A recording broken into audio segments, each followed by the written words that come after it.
Hello जी, राम राम सभी ने। तो अपना यूट्यूब चैनल पे सभी को स्वागत है।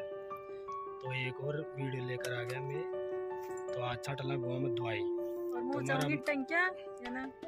तुम्हारा मित्र वो वीडियो में आगे बढ़ो रहेगा के ले मैं आपको पूरी प्रोसेस बताऊंगा। अभी अपना दवाई गोला जिखीर 1 बीघो इधर आपने तो गेहूँ जो 1 बीघो में चाटला तो ज़्यादा न चटा आपने तो 3 एक टंकी चटा ली। तो वीडियो में आगे बना रही हो और लाइक करो, सपोर्ट करो और चैनल सब्सक्राइब करो। धन्यवाद हमारा भाई उस भी ना। तो वीडियो में आगे बना रही हो और वीडियो ज़रूर देखो। तो भाई वो क्या